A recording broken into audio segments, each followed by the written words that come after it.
if both the partial derivative exist, then it is not necessary that the function is differentiable. Then under what condition, if the partial derivative exists, function will be differentiable, let me see. So there is a condition that is called the sufficient condition for differentiability. The statement is, if AB is a point in a domain D of the function f such that the first partial derivative fx is continuous at AB and the other partial derivative fy exists at AB, then f is differentiable at AB. हमने continuity के लिए study किया था. If the one of the partial derivative exists and bounded in a neighborhood of AB and other partial derivative just exists at AB, then function is continuous. But for differentiability, one of the partial derivative is continuous at AB and other partial derivative exists at AB, then the function will be differentiable. So let me prove it.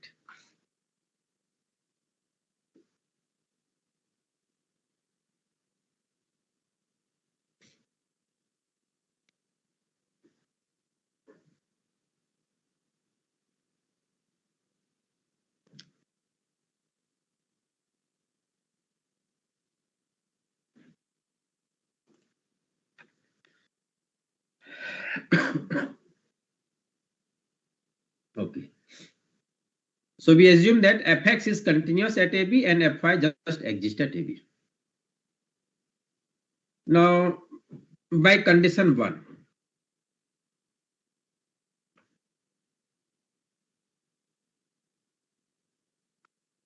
the first condition, fx is continuous at AB. This condition 1, this implies that fx, since fx is continuous at AB, if it is continuous at AB, then definitely fx is defined in a neighborhood of AB also. क्योंकि अगर उस AB के आसपास अगर वो defined नहीं होगा तो कंटिन्यूस होने की तो बात ही नहीं आएगी. ठीक है. So if it is continuous at AB, that means fx is defined in a neighborhood of AB also. ठीक है. So fx exists in a certain neighborhood of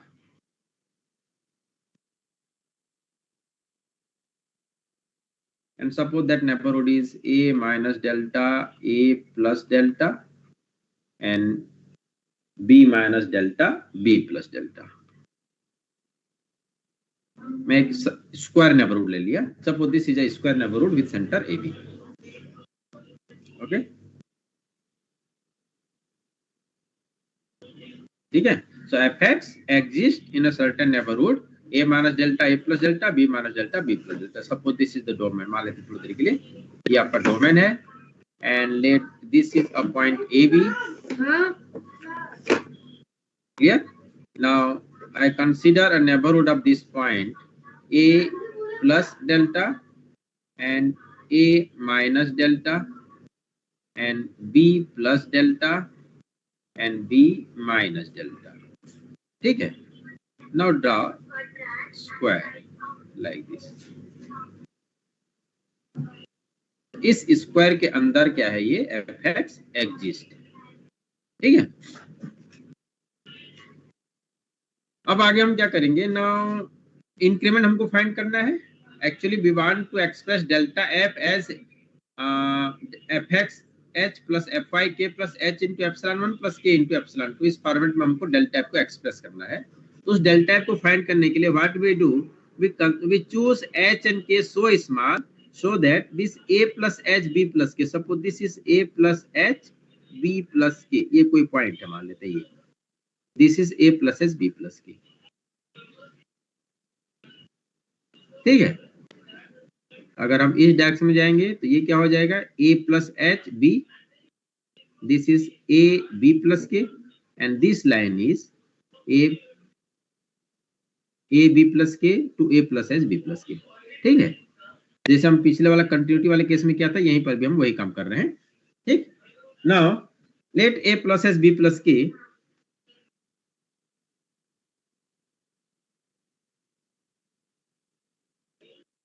be a point of this neighborhood.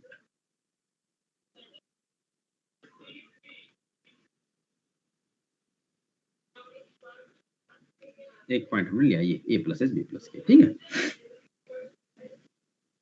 सो दस delta F क्या हो जाएगी, f a plus H B plus k minus f a b, ये आपका delta F हो गया. Now as we did in case of continuity, here also what we are doing, we are finding the difference of f here minus difference of f here. ठीक है, यहाँ पे आपका difference और यहाँ पे आपका डिफरेंस, दोनों पे डिफरेंस फाइंड कर रहे हैं. तो हम क्या करेंगे, we just add and subtract this point, इस पॉइंट को हम यहाँ पे ऐड सब्सट्रैक्ट कर देंगे. तो हम इस लाइन पे find, F F F value of F here minus value of F here plus value of F here minus value of F eight here, इस लाइन पे हम जाएंगे. ठीक है, okay. So you can write it as value of f at a plus h b plus k minus f at a b plus k plus f a b plus k minus f a b. ये हुआ. देखिए ये आपका क्या है, what is this, this is your a B plus k, ये आपका A B plus के है, ये वाला पॉइंट जो है.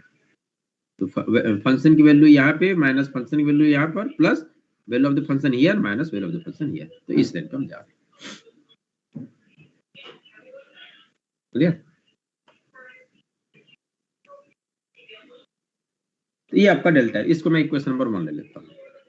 अब मुझे ये दोनों वैल्यू फाइंड करना है. I want to find out the difference of this two and difference of this two. अब इस वैल्यू को फाइंड करने के लिए मैं एफ आई का यूज करूंगा, एफ आई एग्जिस्ट, और इसको वैल्यू इस वैल्यू को फाइंड करने के लिए मैंने मीन वैल्यू थ्योरम को अप्लाई करूंगा. How, let us see. Now since fx exists in the neighborhood a minus delta a plus delta and b minus delta b plus delta, इस neighborhood पे fx exist है. ठीक है. So by mean value theorem we have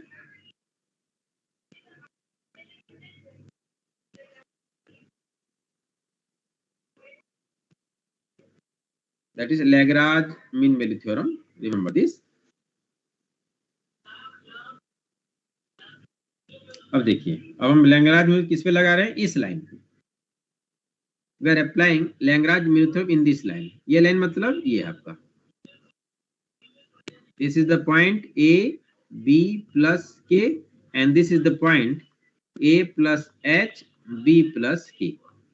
थोड़ी देर के लिए मैं ए बी और सी ले लिया. ठीक है, तो मैं बी सी पे मैं Lagrange mean value theorem apply कर रहा हूं. Now you see that fx exists in this neighborhood, so definitely fx exists in this line also. तो इस लाइन पे फंक्शन की partial derivative with respect to x exist है. Now you can see that in this line only second coordinate is fixed, only first coordinate is changing. The second coordinate fixed हो गया, then we can say that in this line only x is changing, so we can say it is function of x only. इस line पे function जो है function of x होगा क्योंकि second coordinate fix है. तो fx का मतलब क्या होता है, derivative with respect to x means we are differentiating f on this line with respect to x. तो उसको f डैश समझ सकते हो थोड़ी देर के लिए. Now function is continuous, function is differentiable in this line. मैं पार्शियल डेरिवेटिव की बात कर रहा हूं. ठीक है, function is continuous and differentiable in this line. So by mean value theorem f a plus h minus f a will be equal to h f dash c, where c is between a and a plus h. ऐसा मैं लिख सकता हूं. तो वो जो f dash है, वो f dash, what is that f dash? F dash is nothing but del f by del x, you can say. Okay, so using that mean value theorem we can find f a plus h b plus k minus f a b plus k. This is equal to length of the interval, that is h, fx a plus theta h, ये f dash c हो गया. Second coordinate fix है तो b plus के हम fix कर देंगे, where this theta is between 0 to 1. ठीक है, तो we can express this difference by this, by the mean value theorem. Now again,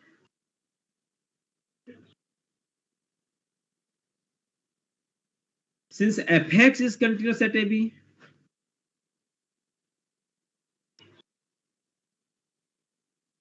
ये दिया हुआ है, fx क्या है, it is continuous at AB. So therefore,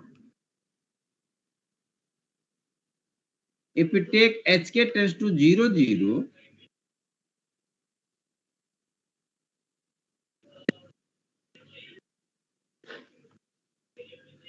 of the partial derivative fx a plus theta h b plus k.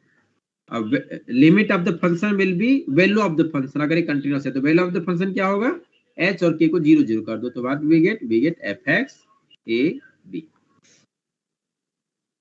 The limit hk tends to 0, 0, fx a plus theta h b plus k will be equal to the value of the function at ab, that is fx a b. ये होगा. So we can write equation 2 as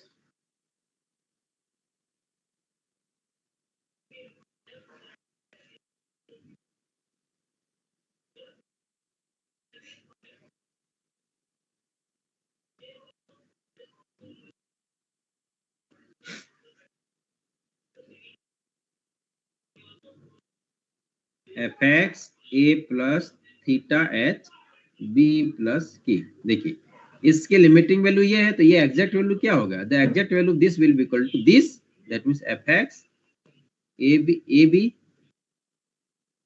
plus some function of hk, where this epsilon 1 tends to 0 if hk tends to 0, 0. आप ऐसा लिख सकते हो, ठीक है. अगर इसके लिमिटिंग वैल्यू ये है then what will be the value of this, value of this will be equal to this plus some function of hk, where that some function of hk is tending to 0 if hk tends to 0, 0. ये हम लिख सकते हैं, ठीक है. थोड़ी देर के लिए इसको इक्वेशन नंबर 3 मान लिया.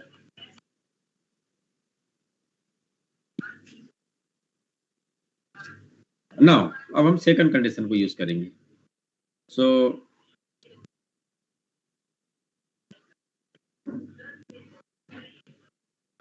सेकंड assumption दिया हुआ है. What is that, fy exists at ab.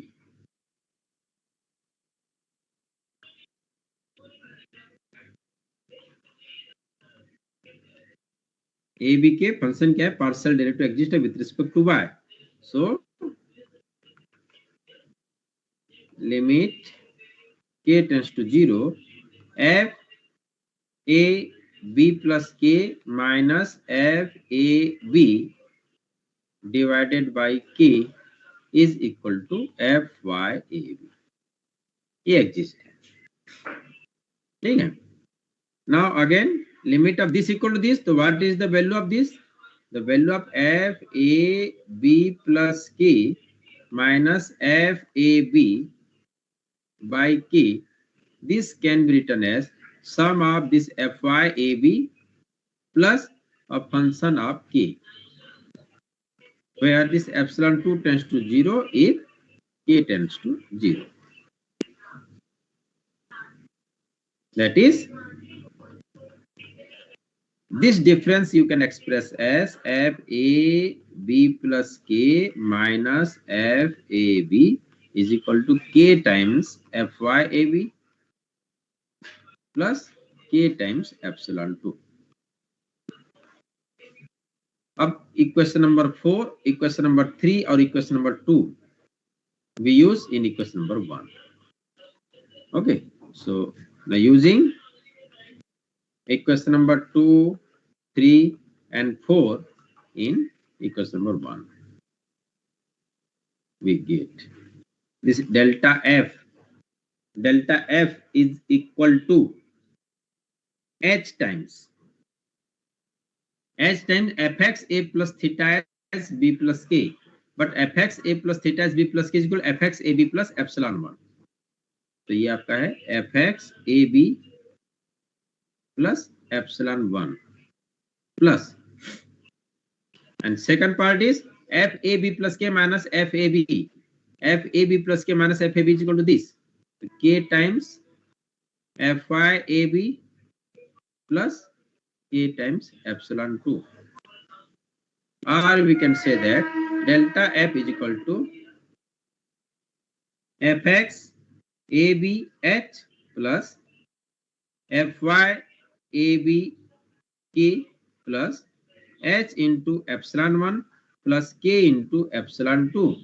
And what are these epsilon 1 and epsilon 2? Where epsilon 1 and epsilon 2 both are tending to 0 if hk tends to 0. So what is this? This is actually definition of differentiality. यही differentiality का definition यही है ना?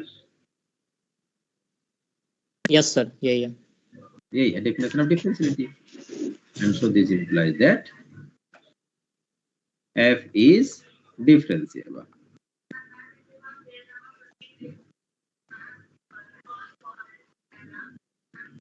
ये proof हो गया. तो ये है sufficient condition of differentiability. Necessary नहीं है, remember this, it is sufficient condition. अगर हम ये प्रूव कर दिए तो फंक्शन डिफरेंशिएबल होगा. तो ये जो कंडीशन है, either direct apply the definition to prove the function is differentiable or you can prove that this condition is satisfying. कोई एक पार्शियल डेरिवेटिव कंटिन्यूअस हो जाए उस पॉइंट पे, at least one partial derivative is continuous at that point. Jain anger के book में दोनों को कंटिन्यूअस एज्यूम किया है, रिमेंबर दिस. ठीक है, ये थ्योरम उससे और स्ट्रांग है. ये स्टेटमेंट जो है, अगर आप जैन एंगर के बुक में देखेंगे तो वहां पे क्या लिखा गया है, both the partial derivatives are continuous. तो दोनों का कंटिन्यूअस होना जरूरी नहीं है. कोई एक भी पार्शियल डेरिवेटिव अगर कंटिन्यूअस हो जाएगा तो भी फंक्शन क्या होती है, उस पॉइंट पे डिफरेंशिएबल हो जाता है. एग्जिस्ट दोनों पार्शियल डेरिवेटिव होनी चाहिए और one of the partial derivative must be continuous. दोनों का कंटिन्यूअस होना जरूरी नहीं है. ठीक है, लेकिन जैन एंगर के बुक में दोनों को कंटिन्यूअस एज्यूम कर लिया है और तो भी कंडीशन हो जाएगा. ये ज्यादा स्ट्रॉन्ग कंडीशन है. ओके, यहाँ पर हमने fy को एग्जिस्ट और fx को कंटिन्यूअस बोला, तो अब चाहो तो fx exist and fy continuous भी एज्यूम कर सकते हैं.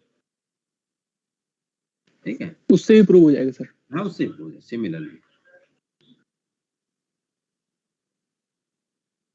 If we assume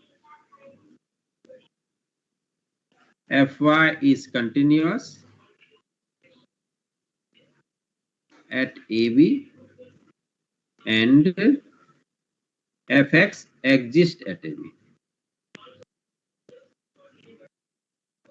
then also f is differentiable.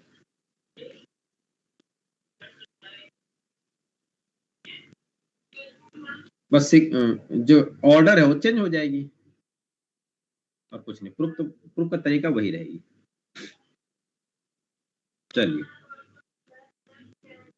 एक आध एग्जांपल लेते हैं.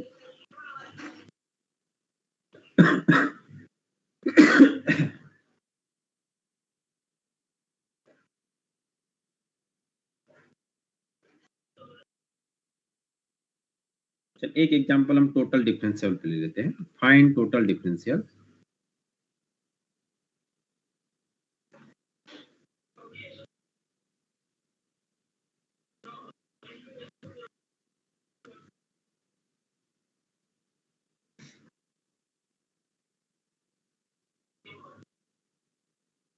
tan inverse x by y, where this x y is non-zero.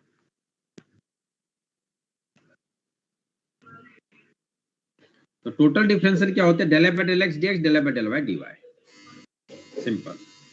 ठीक है, तो फर्स्ट फाइंड एफ एक्स. ये आपका एफ है, this is your F.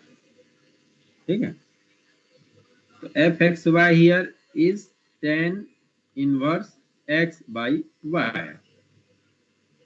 So what is fx? So to find fx, what we do, we assume y as constant and then we differentiate with respect to x partially.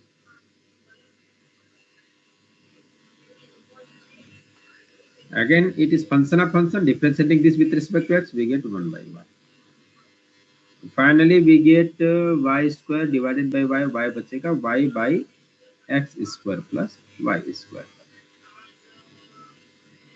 and fy, to find partial derivative with respect to y, we assume x as constant and then differentiate with respect to y. Okay, so differentiating with respect to y, taking x constant, 1 plus x by y square into differentiating with respect to y, तो क्या होगा, into क्या होगा, x minus x upon y square minus x by y upon y square. ये हो जाए minus x by x square plus y square, and so the total differential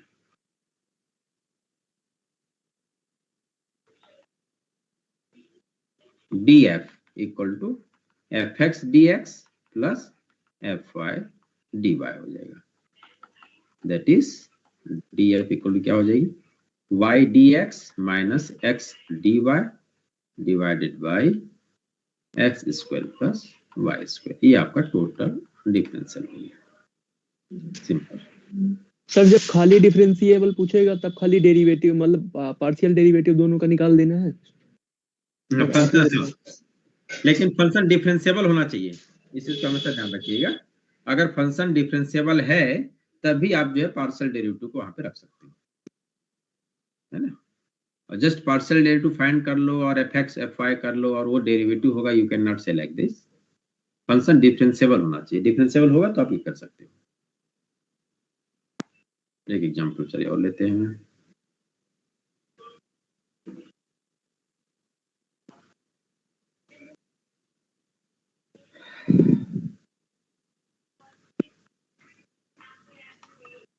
Prove that the function f x y equal to under root mod x y is not differentiable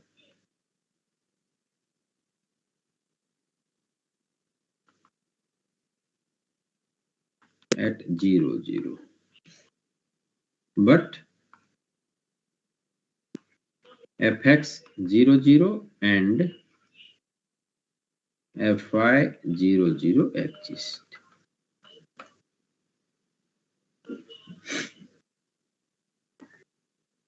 ठीक है, चलो हम solve करते हैं इसको। तो पहले तो हम पार्शियल डेरिवेटिव फाइंड करते हैं कि दोनों एग्जिस्ट है। fx 0 0 using the definition of partial derivative, limit h tends to 0, f h 0 minus f 0 0 divided by h। f h 0 तो 0 ही रहेगा, f 0 0 भी 0 है, 0 by h 0 फाइनल 0 ही हो जाएगा, है ना। And similarly fy 0 0 you will find 0 k minus f 0 0 divided by k, ये भी आपका 0 हो जाएगा। तो both the partial derivative exist and are 0 also. अब इसकी डिफरेंशियलिटी हमको शो करनी है कि it is not differentiable. Not differential करने डेल्टा एफ डी एफ सब फाइंड करते हैं ना।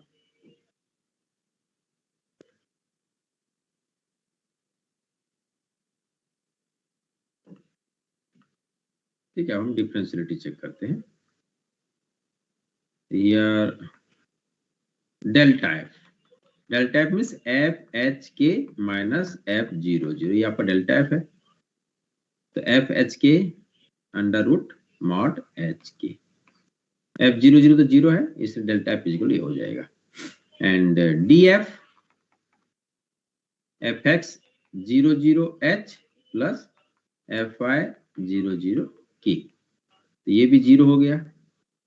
तो डेल्टा एफ डी एफ हमने फाइंड कर लिया, and so this implies that limit H के tends to 0 0 of delta F minus D F by under root H square plus K square. इसकी लिमिट हम फाइंड करते हैं, 0 होनी चाहिए। अगर 0 होगा तो डिफरेंशिएबल होगा, अदरवाइज नहीं होगा। ये हो गया अंडर रूट मॉड एच के divided by under root h square plus k square। Now you can see that the degree of numerator and denominator both are 1, दोनों की डिग्री सेम है, एक है। तो यहाँ पर k is equal to mh ले लो। अगर मैं ये पाथ लूंगा तो फिर ये क्या हो जाएगी, limit h tends to 0 under root k equal m h, तो मॉड h h स्क्वायर, तो h बाहर आ गया, ठीक है। बच्चा में क्या, नीचे में मॉड m डिवाइडेड बाय, और ये h स्क्वायर h बाहर आ गया, ठीक है। यहाँ पर भी h क्या हो जाएगी, मॉड h को हम चाहे तो बाहर सिंपल h भी लिख सकते, कोई प्रॉब्लम नहीं है, 1 प्लस एम स्क्वायर, ठीक है। h और h कैंसिल, तो under root mod m divided by under root 1 plus m square, which is not equal to 0। अगर 0 होता तो डिफरेंशिएबल होती, it is not 0, and so this implies that f is not differentiable at 0, 0.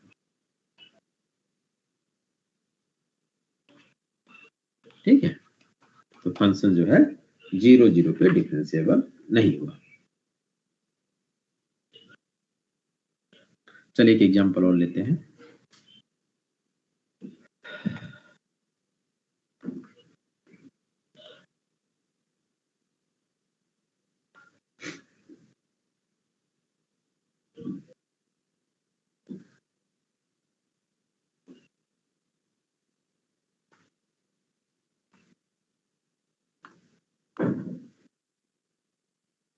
x cube plus 2y cube divided by x square plus y square if x y is not equal to 0, 0 and 0 if x y equal to 0, 0। ये last example में लूंगा। This is continuous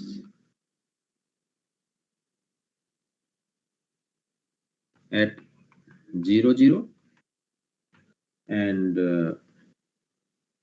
fx and fy exist at 0, 0 and third f is not differentiable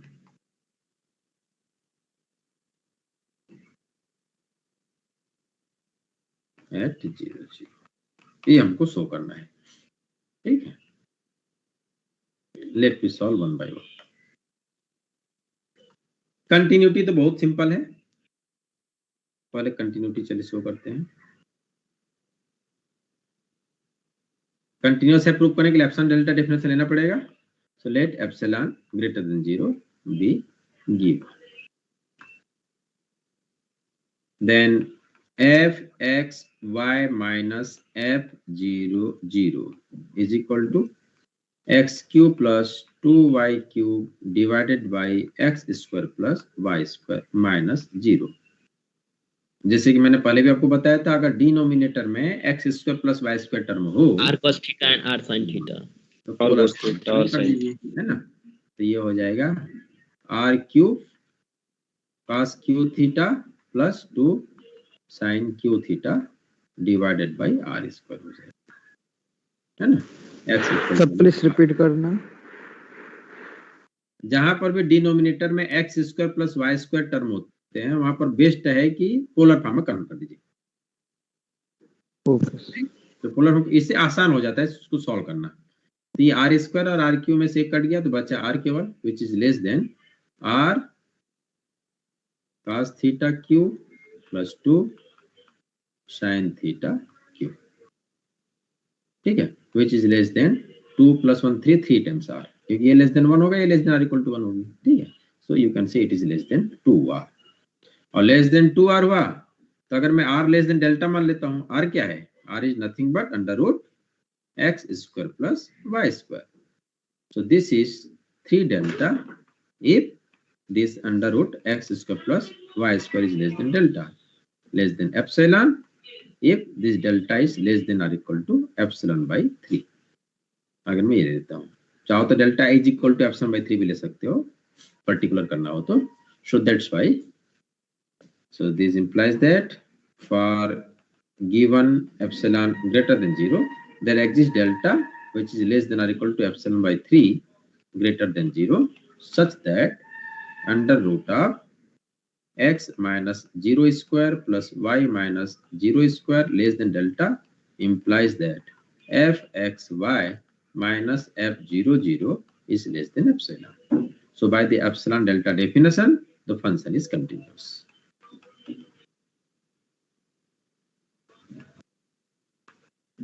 ठीक है, तो first part तो हो गया। अब सेकंड पार्ट, सेकंड में हमको क्या prove, both the partial derivative exist.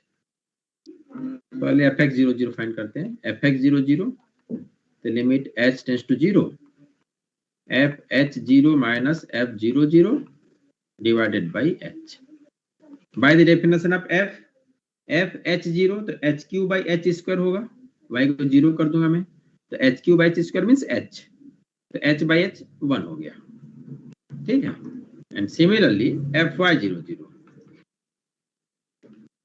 limit k tends to 0, f0k minus f00 divided by k.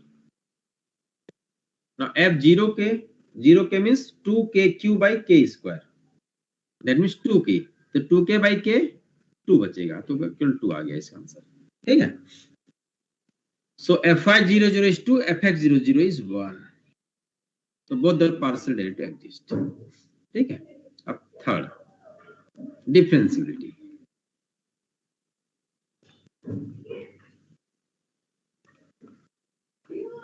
Differentiability के लिए हम पहले क्या निकाले, डेल्टा एफ पहले फाइंड करते हैं। Delta F means F H K minus F 00, but F H K means H square plus 2 H Q plus 2 K Q by H square plus K square, और एफ 00 तो 0 है, तो delta F equal to this हो जाएगी। And D F means F X 00 H plus F Y 00 K, ये आपका D F है। F X 00 means 1 H, f Y 00 means 2 के, डी एफ ये हो गया। अब हमको निकालना है कि हमको लिमिट फाइंड करना है किसका, delta F minus D F by H square plus K square का।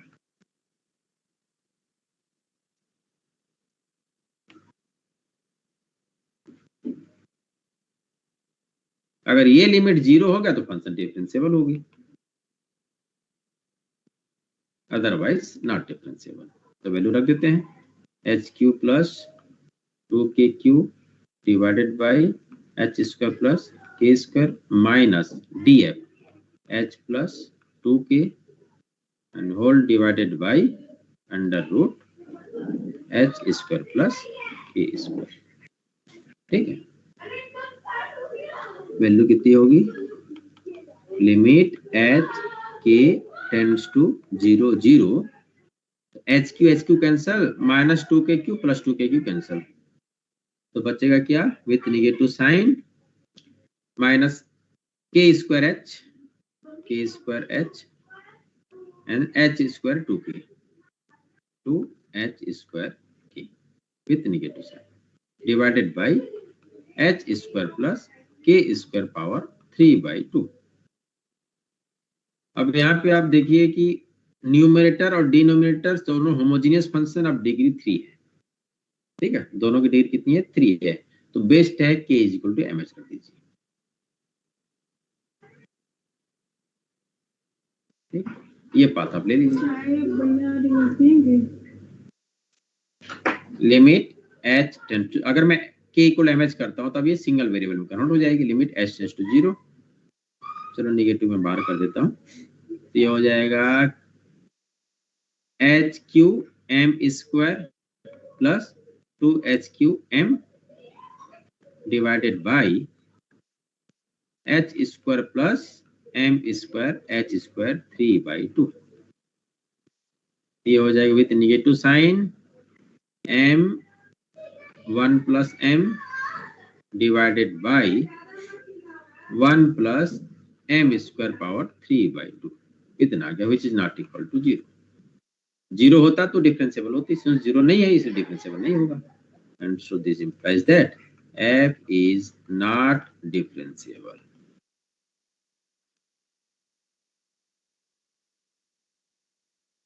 क्लियर, कोई डाउट हो तो पूछ सकते हो। हाँ बोलो।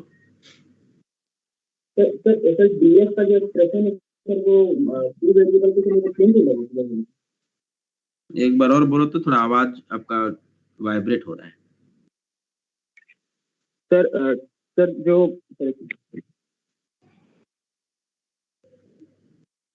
सर जो डीएफ का एक्सप्रेशन सर है ऊपर लिखे हैं आप सर, वो टू हाँ। वेरिएबल के लिए चेन रूल है। डीएफ, अच्छा ये जो मैंने डीएफ लिखा हूँ, डीएफ यस सर। ये एफ एक्स और एच प्लस एफ आई के जो लिखा हूँ इसकी बात कर रहे हो? Yes sir, yes sir. हाँ, ये डीएफ तो हमने वैल्यू फाइंड किया है ना, इसको डिफाइन किया है। एक्चुअली ये टोटल डिफरेंशियल होता है, इसको हमने डिफाइन किया है। हाँ sir.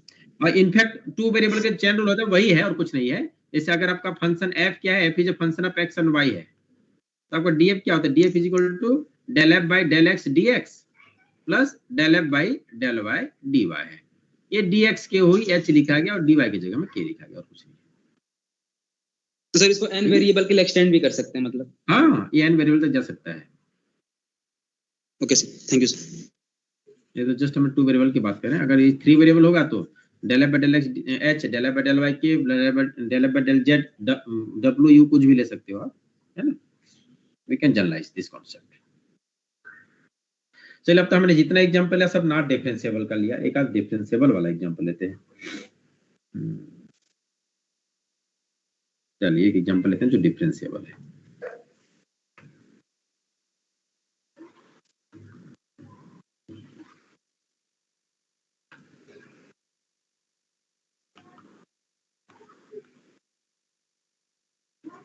X y into x square minus y square divided by x square plus y square if x y is non-zero and 0 if x y is equal to 0 0 is differentiable at origin.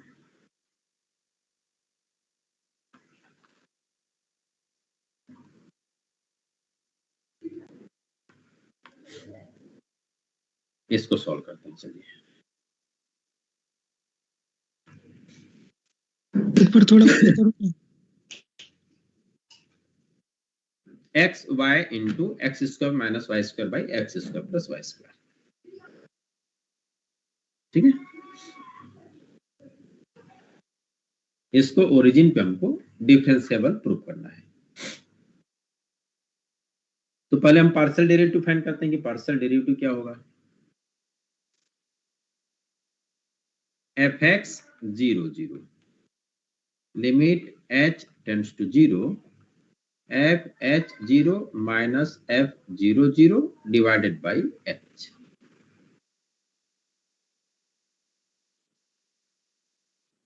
F h 0, अब जब second quadrant 0 का तो 0 ही हो जाएगा ना भाई, कुल मिला के 0 हो जाएगा, है ना। एंड सिमिलरली एफ वाई 0 0 भी आपका 0 मिलेगा, ठीक है। तो दोनों 0 हो गया। Both the partial derivative at origin is 0। अब इसको हम दो तरीके से सॉल्व कर सकते हैं। देखिए अब हम कई मेथड लगाते हैं, जैसे मेथड 1 कई तरीके से मैं सॉल्व करूंगा। पहला मेथड आपको जो इजी लगे, जो अच्छा लगे, आप उसी मेथड से सॉल्व कर सकते हो। तो फर्स्ट मेथड में क्या करूं मैं, one of the partial derivative is continuous में ये प्रूव करूंगा।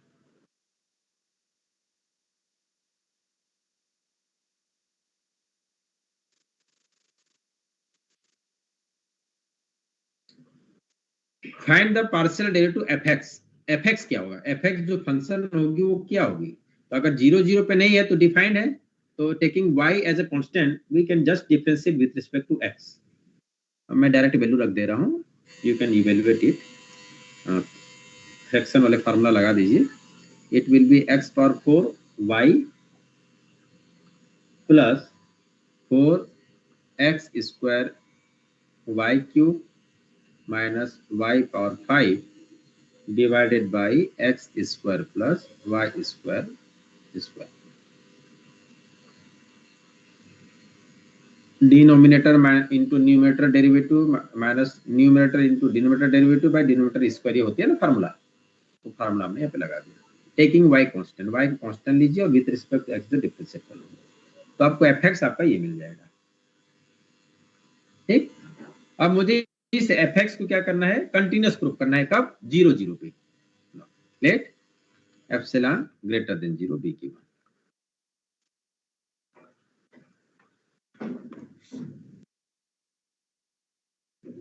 Then the difference of fx and fx 0 0, fx 0 0 तो 0 है, हमने फाइंड किया ही है, तो आपका fx बस निकालना है। तो fx क्या है, mod of x power 4 y plus 4 x square y cube minus y power 5 divided by x square plus y square power 2, आपको ये मिलेगा।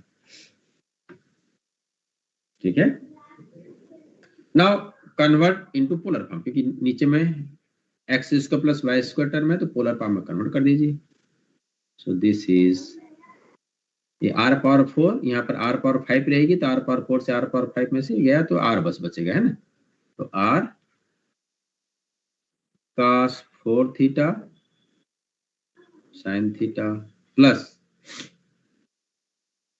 4 cos square theta sin cube theta minus sin 5 theta, आपको ये बचेगा। And you can easily see that this is less than r equal to, यहाँ पर 4 है, यहाँ पर 1 है 5, यहाँ पर 1 है 1, 6 टाइम्स r से तो लेस होगा ही होगा। It is less than 6r। 6r means 6 under root x square plus y square, and this is less than epsilon if under root x square plus y square is Sir, less can than you delta, explain how 6, delta is how less it than will? epsilon. Yes, sir ये 6R कैसे है sir? ये mod कर दो ना इसको simply. Sir equality are ले गए। की पावर भी तो मॉड होगी ना cos थीटा सर, पर आर की 4, पावर भी तो होगी। नहीं R r का पर कुछ 5 समझ में नहीं लिखोगे, आ r रहा। पर 4 यहाँ पर है, अपॉन में 4 होगी, ऊपर 5। r पर 5 बाई r पर 4, तो r पर 4 कैंसिल हो जाए, बस r बचेगा ऊपर में। ठीक है, नीचे में r पर 4 भी तो है यहाँ। हाँ यस सर, सर। ठीक है, यहाँ पर r पावर 5 होगी, क्योंकि इस टर्म देखिए सभी टर्म की डिग्री 5 है, तो मैं r पावर 5 को बाहर निकाल दिया, r power 5 divided by r power 4, तो r पावर 4 कैंसिल हो जाए, बस r बचेगा। और ये क्या है, mod of cos theta power 4 into sine theta plus 4 times mod of cos theta square into sine theta cube plus mod of sine theta power 5। ये पूरा टर्म जो है less than r time this हो जाएगा। ठीक है, और cos theta sin theta दोनों की वैल्यू लेस देन और इक्वल टू 1 होती है, इसलिए आप इसको क्या ले सकते हो, this is less then r times 1 into 1 1, 4 into 1 1 4 plus 1, 4 plus 1 5 plus 1 6, तो 6 टाइम्स ऑफ r आप लिख सकते हो। क्लियर? Yes sir. ठीक है, मैं डायरेक्ट कर दिया। अब 6r, तो r means under root of x square plus y square. अब ये लेस देन एप्सिलॉन कब होगा, अगर मैं under root of x square plus y square is less than delta मानता हूं, delta is less than epsilon by 6 ले लेता हूं, लेस देन और इक्वल टू भी कर सकते हो, कोई प्रॉब्लम नहीं है। ठीक, अगर मैं ये लेता हूं तो आपको fx minus fx 0 0 is less than epsilon हो गया। So that is for given epsilon greater than 0 there exist delta which is less than or equal to epsilon by 6 greater than 0, such that under root of x minus 0 square plus y minus 0 square less than delta implies that fx minus fx 0 0 is less than epsilon. So this implies that fx is continuous at origin. Now by the sufficient condition of differentiability.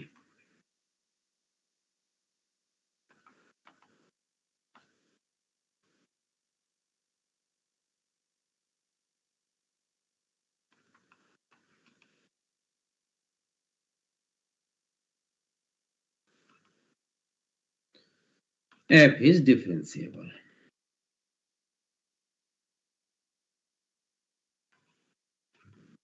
ठीक, ये तो मैंने उस condition को use किया, one of the partial derivative मैंने continuous prove कर दिया।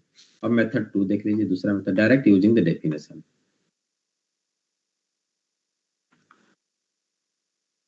अब यहाँ पर मैं डायरेक्ट डेफिनेशन को यूज करूंगा। Using the definition will prove the function is differentiable. ठीक है, delta F, delta F means F H K minus F 0 0, that means H K H square minus K square by H square plus K square, minus F 0 0 तो 0 है, and D f f x 0 0 h f y 0 0 के, तो f x 0 0 F y 0 दोनों 0 है, तो ये भी 0 रह जाएगी, तो डी एफ आपका क्या हो गया, 0 हो गया। And so the limit H के tends to 0 0, delta F minus D F divided by under root of H square plus K square is equal to limit H के टेंड्स टू 0 0। अभी delta F आपका ये है H K H square minus K square divided by H square plus K square, और ये H square plus K square under root है तो 3/2 कर सकते हो, डायरेक्ट में लिख देता हूँ, डायरेक्ट 3/2 लिख दिया। ठीक है, तो आपको ये मिल गया। ठीक है, now let us see that यहाँ पर एच के की डिग्री कितनी है, डिग्री 3 है, और यहाँ पर एच की डिग्री कितनी है, 4 है। तो हमेशा अगर न्यूमरेटर की डिग्री डिनोमिनेटर डिग्री से अगर हायर है और एच के टेंड्स टू 0 0 होने पर हमेशा 0 ही होती है, ये आपका लिमिट 0 हो जाएगी। रिपीट करना। देखिए यहाँ पर अगर आप देखते हो तो H K into H square, तो H Q K, H K into K square में एच के क्यू, इसमें न्यूमरेटर की जितने भी टर्म्स हैं, 2 terms, both the terms have degree 4 degree है। Yes sir. Sum of the degree of h and k is 4, but in denominator the degree of each term is 3, क्योंकि square का power 3/2 इस degree 3 है, तो नीचे का degree 3 है और ऊपर का डिग्री क्या है, 4 है। और ये remember that each term is of same degree, homogeneous function है ये। तो अगर होमोजेनियस फंक्शन होती है numerator denominator and degree of numerator is higher than the degree of denominator, then if you take hk tends to 0 0, then definitely limit will be 0, limit 0 ही होगा। आप proof भी कर सकते हो, जैसे मैंने इसके पहले कंटिन्यूअस वाले में प्रूफ किया है ना, तो इसकी लिमिट हमेशा 0 होगा। इसके पीछे रीजन यही है और कुछ नहीं है। h इक्वल टू अगर पोलर फॉर्म में कन्वर्ट करोगे तो ये r पावर 4 हो जाएगी, ये r पावर 3 हो जाएगा, r पावर 3 से r पावर 4 का एक गया तो बचा r into this plus this, मतलब 2 टाइम्स r, 2r बच जाएगा। तो 2r लेस देन 2r, तो लेस देन एप्सिलॉन, अगर x square plus y square less than epsilon by 2 लेते हो तो delta is equal to epsilon by 2 आ जाएगी, जैसे मैंने पिछले में प्रूफ। ठीक है, तो न्यूमरेटर की डिग्री अगर डिनोमिनेटर डिग्री से हमेशा हायर है, then if you take h k tends to 0, then limit always become 0, limit हमेशा 0 होती है। ठीक है, ये लिमिट 0 हो गया। यस सर, सिग्मा 1 और सिग्मा 2 वाले मेथड से भी तो कर सकते हैं, जिसमें दिखाते हैं। हाँ, वही तो बता रहा हूँ, उस तरीके से भी आप कर सकते हो, इसको आप प्रूफ कर सकते हो।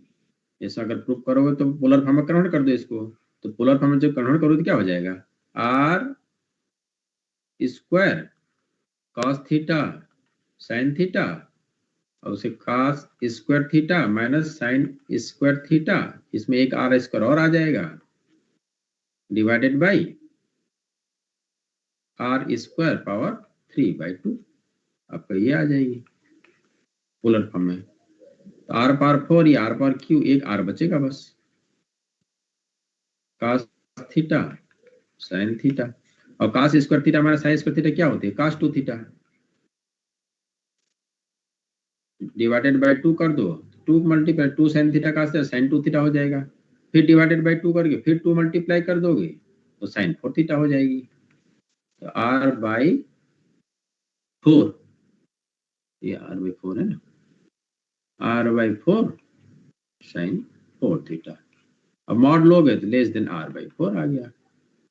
अब r को लेस देन डेल्टा कर दो, डेल्टा/4 फिर डेल्टा/4 फिर एप्सिलॉन कर दीजिए, तो यू कैन प्रूव इजीली, आपका प्रूफ हो जाएगा।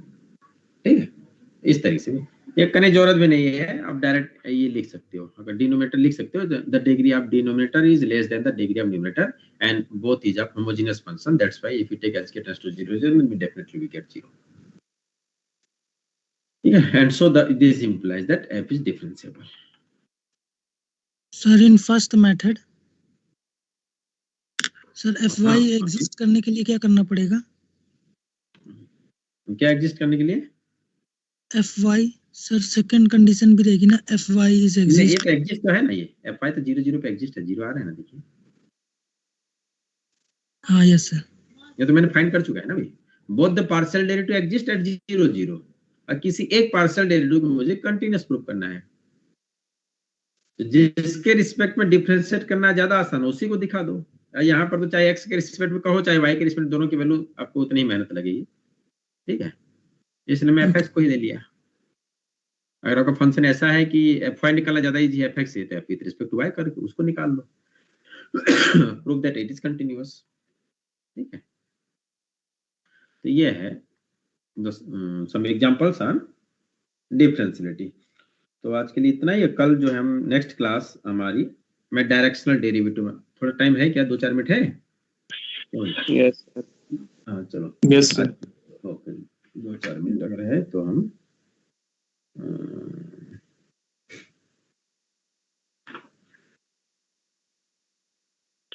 सर मेथड 1 में अगर एफ डिसकंटिन्यूअस आ गया होता तो सर एफ वाई चेक करना पड़ता है, क्योंकि कोई डिसकंटिन्यूअस होना चाहिए। हाँ आप एफ आई को ही चेक कर सकते हैं, अगर मान लेते हैं एफ एक्स डिसकंटिन्यूअस हो जाता तो एक बार एफ आई, लेकिन ये फंक्शन इस तरीके का है ना, अब देखिए एक्स और वाई में इंटरचेंज करने पर उसकी वैल्यू में कोई चेंज नहीं हो रही है, एक्स को वाई कर दो, वाई को एक्स कर दो, जस्ट साइन में चेंज होगा, वाई कुछ चेंज नहीं होगा। इसलिए अगर एफ एक्स कंटिन्यूअस नहीं है तो एफ आई भी कंटिन्यूअस नहीं होगा। सर अगर दोनों डिसकंटिन्यूअस हो जाएगा तब? अगर दोनों डिसकंटिन्यूअस हो जाएगा, क्योंकि हमने ये सफिशिएंट कंडीशन है, तो हम कुछ नहीं बोल सकते हैं। तो सर हम फंक्शन के बारे में कुछ नहीं बोल सकते हैं? हाँ, रिमेंबर दैट कंडीशन क्या है, नेसेसरी नहीं है, सफिशिएंट है। अगर आप कंटिन्यूअस है शो करेंगे तो फंक्शन डिफरेंशिएबल होगा, but both the partial derivatives are not continuous, then you can not say whether the function is differentiable और नॉट, ठीक है। मतलब फंक्शन डिफरेंशिएबल होगा तो जरूरी नहीं है कि both the partial derivatives are continuous, ये जरूरी नहीं है, नेसेसरी नहीं है ना, condition is not necessary, condition is sufficient only. तब सर मेथड 2 यूज करेंगे ना? हाँ, फिर मेथड टू डेफिनेशन है ये तो यूनिवर्सल ट्रूथ है, ये तो बाय डेफिनेशन ही है ये, तो मेथड 2 यूज करो। तो इसलिए मैं मेथड 2 को ज्यादा अच्छा मानता हूँ कि वहाँ कंफ्यूजन क्यों बना रहे, डायरेक्ट मेथड 2 में निकालो, डेल्टा एफ, बहुत इजी भी है ये, आप देख सकते हो, ये बहुत इजी है मेथड 2 जो है, यूजिंग द डेफिनेशन है ना, इसको प्रूव करना ज्यादा इजी है। अब हम आते हैं डेरिवेटिव ऑफ कंपोजिट और इम्प्लिसिट फंक्शन। इम्प्लिसिट फंक्शन की डेरिवेटिव हम कैसे फाइंड करते हैं?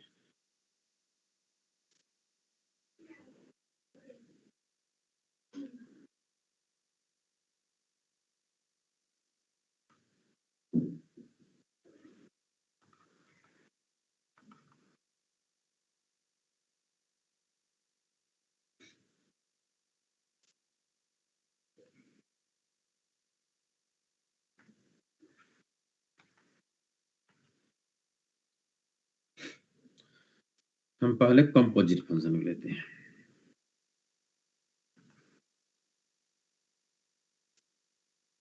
ठीक है।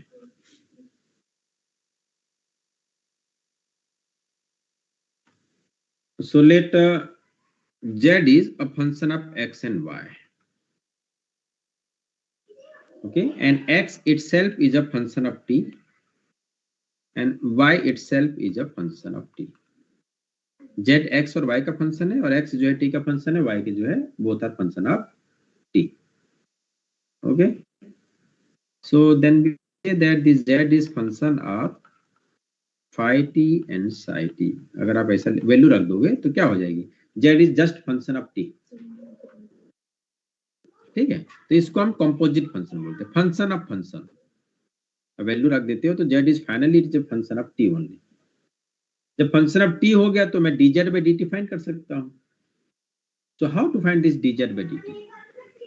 So to find this dz by dt, what we do, we make a small increment delta x and delta y and find the corresponding increment in z, that is delta z.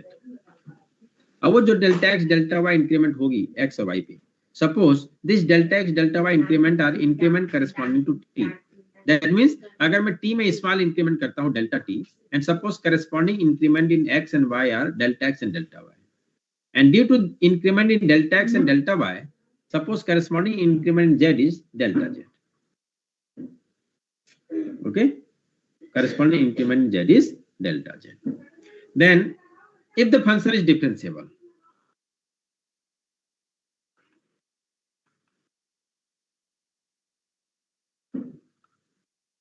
अगर ये differentiable है तो आपको जो delta z होगा, by the definition of differentiability, we can express this delta z as del f by del x delta x, del f by del y delta y plus epsilon 1 into delta x plus epsilon 2 into delta y. मैं ऐसा लिख सकता हूँ by the definition of differentiability.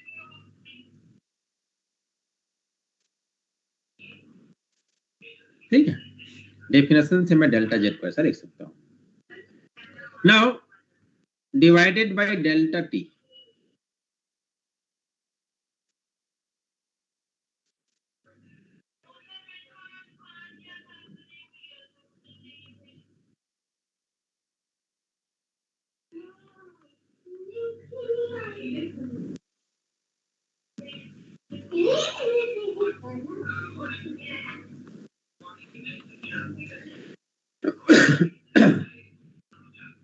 Letting delta t tends to 0. अगर मैं delta T tends to 0 करूंगा, देखिए epsilon 1 and epsilon, what are this epsilon epsilon 2? Epsilon 1 and epsilon 2 tending to 0 if delta x and delta y tends to 0.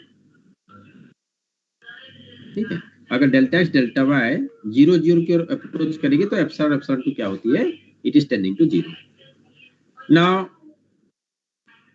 ये increment delta x और delta y हो रही है, this is corresponding to delta t. t में increment delta t करता हूं तो उसे करस्पॉन्डिंग इंक्रीमेंट मुझे डेल्टा x डेल्टा y मिल रही है, and corresponding this delta x delta I am getting increment delta z. So if delta t tends to 0, then we can say that delta x and delta y, if we take it as a variable, then delta x delta y are also tending to 0. So that's why in case of delta t tends to 0, epsilon 1 and epsilon 2 both will tends to 0 also. तो delta t tends to 0 होने पर ये epsilon 1 और epsilon 2 दोनों जो है 0 की ओर convert करेगी. So that's why if we take delta t tends to 0 here in this equation, then what we get? We get dz by dt. क्योंकि जब डेल्टा t tends to 0 करो तो क्या हो जाएगी ratio? This ratio is equal to dz by dt if the function is differentiable. And del f by del x dx by dt, del f by del y dy by dt. ये आपको formula मिल गया मान लीजिए, derivative of composite function. Why? Because epsilon 1 and epsilon 2 tending to 0 if delta t tends to 0. तो ये है if z is function of x and y and x and y are function of t, then how we can find dz by dt. ये तो value substitute करेंगे तब without substituting we can evaluate dz by dt by using this formula. ये value रख दीजिए, you can calculate dz by dt. चलिए आगे हम कंटिन्यू करेंगे, टाइम हो गया. Next class will continue. Now you may leave the meeting. Thank you, sir. Thank you, sir. Thank you, sir. Sir, please Thank help you, me. sir. Thank you, sir. Thank you, sir. Thank you, sir. Load the notes, sir. Thank you, sir. Thank you, sir. Sir जो sir, quiz हुई थी लोग उसके type marks कैसे notes पता and चलेंगे? अभी जो क्विज हुई थी पीपीटी. हाँ, मार्क्स आज आपको पता चल जाएगा, मैं पोस्ट कर दूंगा. ठीक है, जो क्वेश्चन नंबर 3 4 5 ऐसी 4 क्वेश्चन है जो गड़बड़ है उसको हटा दूंगा, तो आपका टोटल मार्किंग जो होगी ना 16 मार्क्स में होगा. ठीक है, अभी मैं पोस्ट कर दूंगा, आपको मिल जाएगा विद इन 5 to 10 मिनट्स आपको अपना मार्क्स मिल जाएगा. Okay sir. ठीक है thank you sir. Okay sir sir sir please upload handwritten. I will upload this also. मैं अपलोड कर दूंगा, अभी कर दूंगा.